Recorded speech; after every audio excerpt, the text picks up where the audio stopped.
And you know, I mentioned the marches because we've had a whole summer of that kind of thing. And I know some good people that have been out trying to stand for impartiality in the way we treat each other, and I think that's great. Obviously, some of the other things, no. But here's my point, and despite my awkward start, we need to take a stand for certain things. As Christians, yes, we take stands for Christianity, for the Bible, but also for things that impact society. I don't believe for one second that we were called to be sequestered from this world and not have any influence on it. I think it's just the opposite, that as Christians we are to be that light that shines. And I think one of the most critical things in our society today is the issue of abortion. Yes, I believe a woman has the right to do with her body what she chooses, but with abortion we're not talking about her body. We're talking about the body of that little child. I'll be a grandfather this year. I was with my daughter this weekend, and she's really showing now. And you know, and the little boy was, our future grandson was kicking. My wife was putting her hand on her stomach and feeling that child kick. It is so blatantly obvious that that is a child in the womb. And it just grieves me at times that our society does not see that, and in fact preaches just the opposite. There's a lot you can do. Starting 2 days from now, we start 40 Days for Life. And the CEO and president of 40 Days for Life that sponsors this and that does great things in our culture to raise awareness about this issue, his name is Shawn Carney. He's with me right now. And so we're going to talk about not just what he's doing, but what you can do. So Shawn, thrilled to have you back. Welcome back. Let's talk 40 Days for Life. Good to be back. Thanks for having me. So tell us exactly what it is that starts in 2 days, September 23rd, and it runs through October, however, I can't do the math, 40 days. Yeah, whatever 40 is plus, yeah, it's November 1st, November 1st. Okay. So easy to remember this year. We have a fall 40 Days for Life campaign and a spring 40 Days for Life campaign every year. And this will be the largest campaign we've ever had. It'll be in 588 cities. And it's very simple. It's very basic. It's 40 days of prayer for an end to abortion. It's 40 days of fasting. And it's 40 days of a nonstop, peaceful vigil outside of abortion facilities across the United States of America and in over 30 countries this fall. And so we're very excited that it is the largest 40 Days for Life campaign ever, because of the reasons that you alluded to. You know, if you watch television over the summer, you're sitting here going, do I want to go outside at all? You know, much less do I want to go out and stand vigil and peacefully pray. And we've seen that, separate from some of the demonstrations we've seen, but with all the violence, with all the chaos, with all the insanity in our culture, 40 Days for Life, for people who don't even agree with us, say, you know what, you guys do this right. You don't agree with abortion, but you go out, you are law abiding, you are peaceful, you're not violent, you don't make threats, you're not judgmental. And we've just seen a wave of support from people across the country. And that wasn't just in word, but in deed, as we've had more people apply to lead a campaign for this fall than ever before. So it was very encouraging. And, you know, we go out there with the heart of Christ. We do sign a statement of peace. We've taken a lot of measures this summer so that our vigils are peaceful. And I know everything you see on TV, it's a small percentage of the whole country, but our vigils are safe. We've never had an incident out at a vigil, or had very few, I should say. And so it's really a great thing to do. It's a peaceful thing to do. And, you know, we've seen over 17,000 babies saved that we know of. We've helped 206 abortion workers who have had a conversion and left their job during the 40 Days for Life campaign. And we've seen 107 abortion facilities close down and go out of business. So it's not prayer and fasting as sort of a catchphrase. We wholeheartedly believe in the power of prayer, and our nation right now that we love dearly desperately needs God. It desperately needs the mercy of Jesus Christ, and it needs prayer. Yeah. When you mentioned, I got several questions for you. When you mentioned though the abortion clinics closing down, are those Planned Parenthood that doesn't, at least they say they don't actually perform abortions there, debatable, or are they other like quasi-medical kind of clinics? What kind of clinics are you targeting? They're both. Those are what Planned Parenthood has is some satellite abortion referral facilities. Okay. Most of those now do chemical abortions. So we've had some of those closed, but the majority of those are surgical abortion centers, abortion facilities that are doing abortions. And for us to count a closed abortion facility to actually be closed, they can't relocate down the street 6 months later, and so it's a real number. It's a conservative number, as is our baby saved number, because as the Planned Parenthood workers who leave tell us, the no-show rate for an abortion appointment goes as high as 75%. Wow. When people are out there praying. So Wow. the babies that we count are only the ones that we know they were not aborted. The moms chose life. And, more often than not, we get those beautiful pictures of them being born and their first T-ball game and, all the things throughout. We're now 14 years old as an organization, so we've got these great pictures. But yeah, we go conservative on the numbers, but it's a huge trend to see these facilities closing. That's cool. Now, I know that you're Catholic, correct? Yes.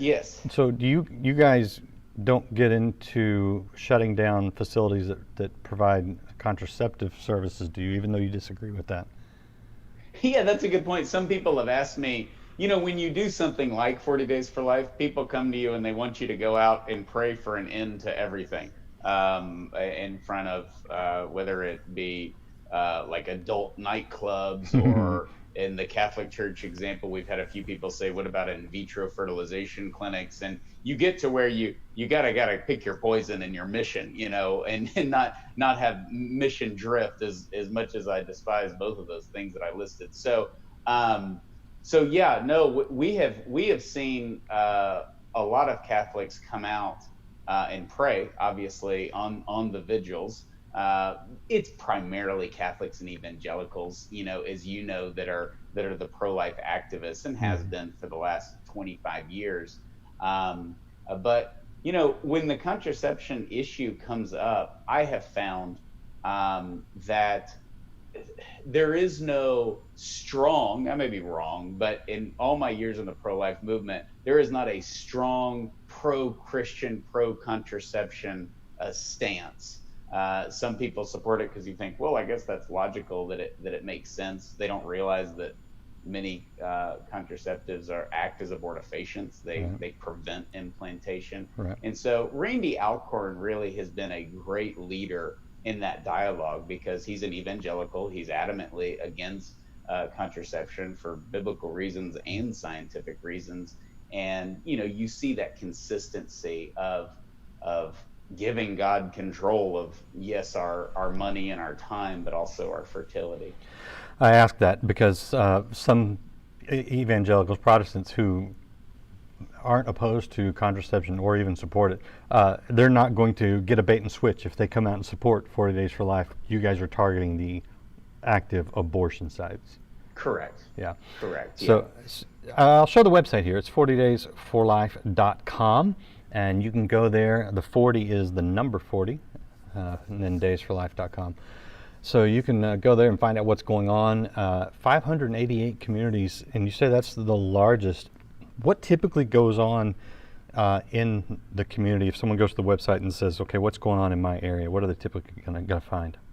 Yeah, I mean, if you go to 40daysforlife.com, you'll just click on the map, and you'll be put in touch with your local leader. And online, you can you don't even have to email your local leader. You can click on and sign up for an hour to go out regularly during the 40 Days for Life campaign. There's just a huge calendar, and you can click on your time and hour. Everything's confidential. Nobody will know you're out there. And you'll be put in contact with your local leader. And it's, when somebody says, what's it like going out for the first time? I know I was nervous. I was scared to go out the first time to pray in an abortion facility. I was 18 years old. And basically it was my then girlfriend, now wife. It was like, we're going. So I was like, all right. So fear is normal. You have a little bit of fear. It's normal. You're not going out, standing in opposition of something that most people agree on, like we need to have cleaner air, or we need to have justice for all. This is not a popular thing. Half our country think abortion is a gift Mm. and a right. And so, but with all that said, that's why you enter into a prayer vigil. It is not a protest. Nobody's yelling, nobody's shouting. It's not the stereotypes that you see in the media. For the most part, it's uneventful. I mean, you're out there, it's quiet. Ironically, it's a great time and opportunity for us to pray for our nation, pray for our churches, pray for those babies, pray for the women and the men who are seeking abortion, and pray for those who are working in the abortion industry. And, like anything else, after 15, 20 minutes, that discomfort, the healthy kind of discomfort of being out there should always remain with us. It's not a casual thing because of the fact that they're there, not the fact that we're there. But, that fear of like, can I do this? It goes away. It goes away, and you meet the best people. And I've had so many, particularly like the younger Christian women who have led 40 Days for Life campaigns. They kind of go in and they're timid and they're scared, and then all of a sudden they're doing media interviews on their local Fox News affiliate. You're sitting there going, "Oh man, you're what have we turned you into?" So it's a great thing because it's rooted in the gospel. If you run out there and you're going to end abortion in your town, I think you're going to end up losing your mind. I mean, this is overwhelming what we've done in our country the last nearly 5 decades. But we have to entrust this to the heart of God, to the mercy of Christ. And he's our strength out there. As Mother Teresa said, we're his hands and his feet. Yeah, I think she's quoting someone else on that one too. So I want to ask you about several things, so don't let me forget. I want to ask you about Ruth Bader Ginsburg. I want to ask you about the election, and there's something else. But before I ask and try to remember my third item, you keep stressing the idea that it's peaceful, that you're not shouting. It's not the, when I was growing up and we saw the abortion protesters, it was a little bit chaotic at times. And with the demonstrations over the summer, I'm a big live stream viewer, so literally I watch live streams at night, and you hear unfiltered, raw what these protests have been about in our streets all summer, and it's way worse than I think most people realize. Yet you come out and you don't take the same view that they do, which is that, oh, now we're destroying buildings, so now we've got your attention kind of attitude. Why is the peaceful part of that so important to you? Because it reflects the reality that this is our movement, because we don't get our lives from ourselves. We get them from God. So if we're going to run out and protect innocent human life, we can't just represent our raw emotions or what we're feeling that day. We have to represent his heart and his love for life. He didn't create life because he wanted a bunch of workers on earth. He created us out of his infinite love and his self-giving love. And we need to reflect that if we go protect the unborn child in the womb, by the way, which our Savior chose to come through and become a baby in the womb so that he could save us from our sins. Good point. So I think there's a certain dignity there that goes a long way. And I wouldn't convert to some of these protesters, some of the insane ideas that they have, that they think we all need to go along with, by them shouting in my face. Right. I think one of the biggest scams is the idea that there's some kind of dialogue going on in these streets with all this violence going on, and there's not, and that's why, for us, people ask us about the abortion workers.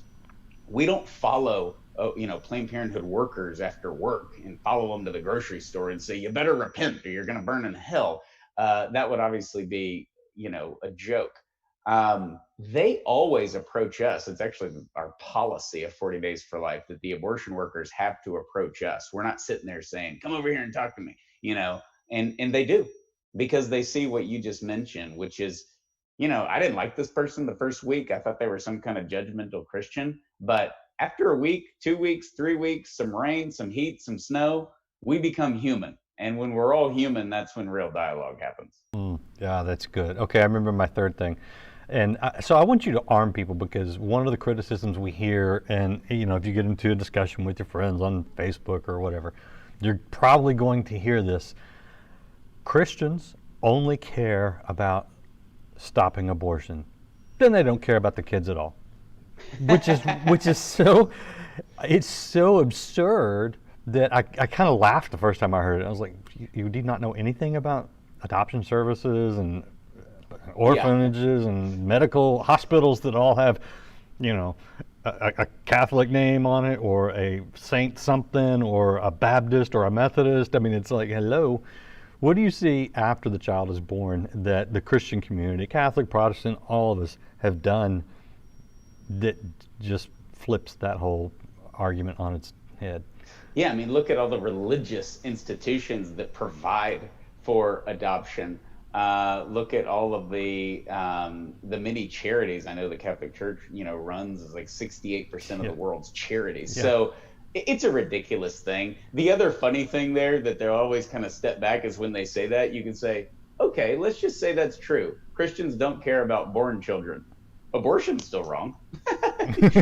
You still can't kill an unborn child just because this group of people is reprehensible and they don't care about, So it's a distraction. I want to encourage people with that, because when you see that stuff on Facebook or you encounter it in your workplace, that's a good sign.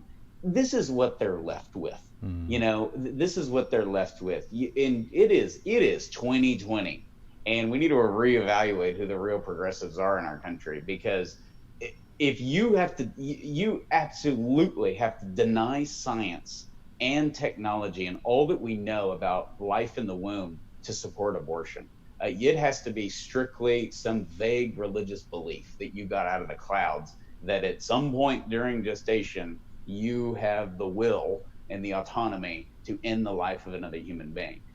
We do surgery on unborn children in this country. We don't let women get on roller coasters or drink beer when they're pregnant, because we know that there's life in the womb. And so this idea that you see all of the different rhetoric to distract from that, to distract from the support of infanticide and everything. And just personal experience, I mean, there are babies alive today that are named after local 40 Days for Life leaders. Wow. There are women that have stayed in houses and guest houses of people who are out praying on the sidewalks. There's been a few who have adopted the babies after the mom had chose life and time passed, and she said, you know what, I am going to give my baby up for adoption, and the local volunteer adopted that baby. So that kind of rhetoric, those aren't serious people. They're just attacking us,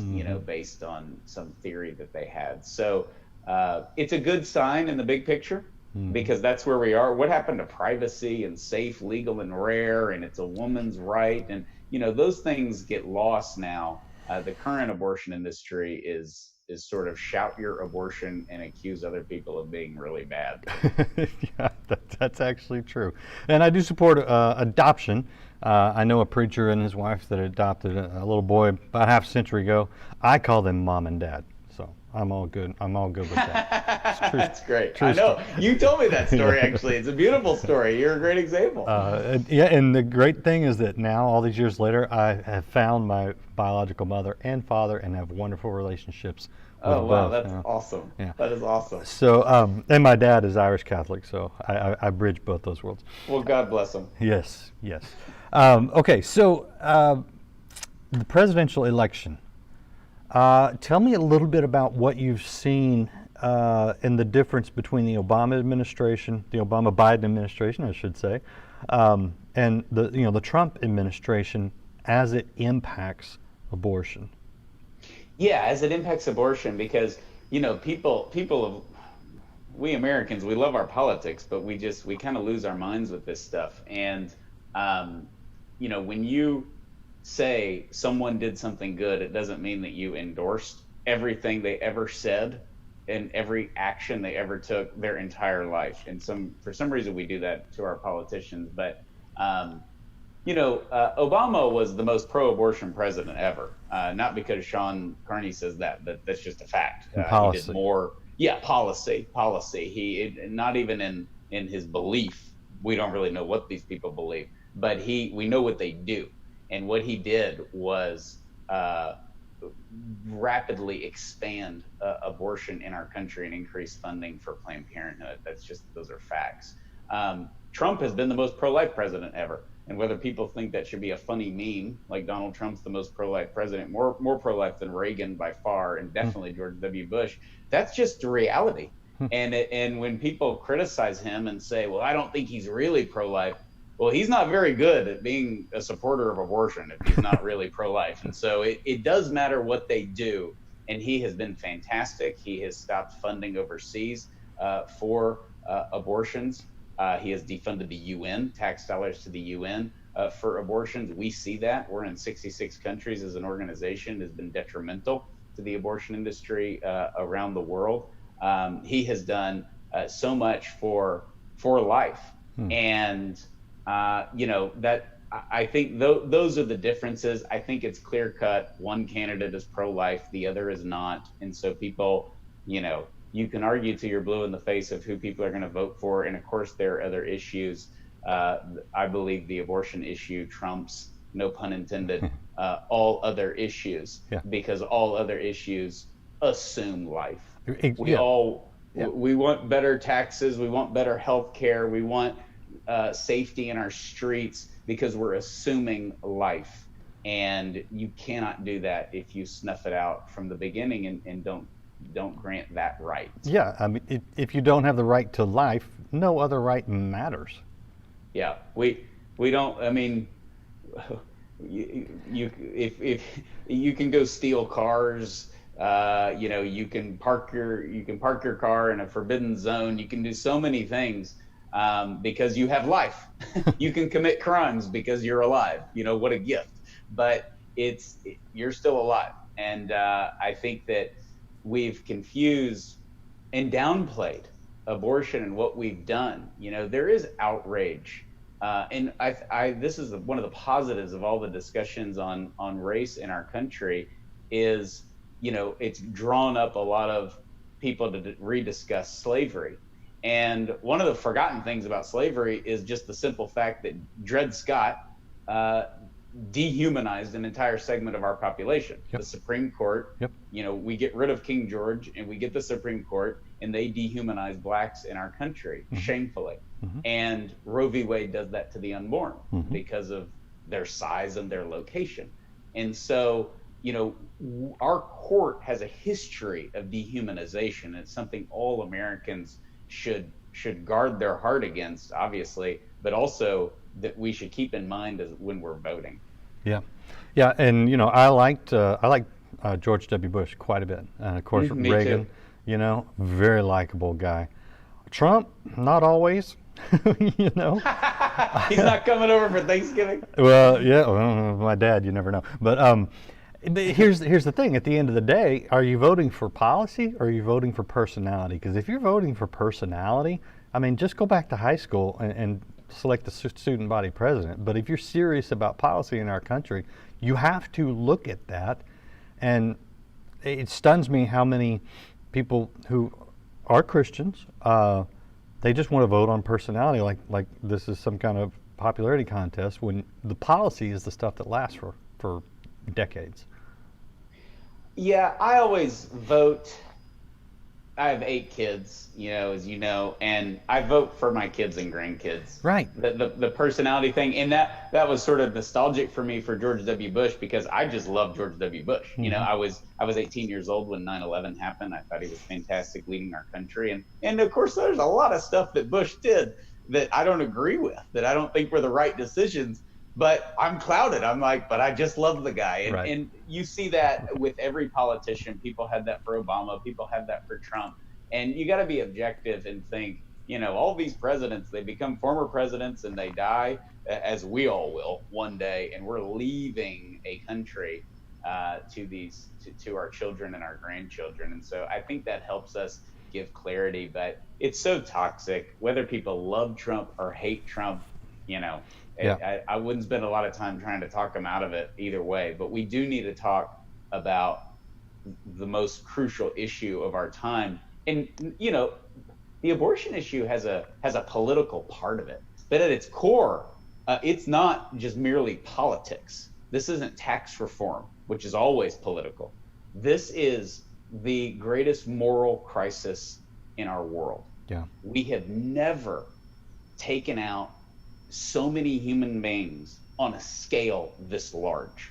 Yeah. And I'm not saying that to downplay other Holocausts. I'm saying that those Holocausts and genocides that we've seen throughout the history of the world are absolutely consistent with what we are doing in philosophy in the United States of America. There are 56 million abortions a year in our world, and that literally on a scale has just never been done in human history. And we can never forget the gravity of what it is we're voting for. And there's a million different important issues, but there's none that absolutely Hitler cut taxes for the middle class. He modernized the jet engine. He had very low unemployment.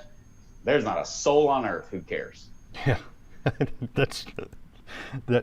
yeah, okay. We're talking to Shawn Carney, President and CEO of 40 Days for Life. And Shawn, I'm going to ask you about the current thing that will impact generations, our kids and grandkids, which is the opening on the Supreme Court now with the passing of Ruth Bader Ginsburg.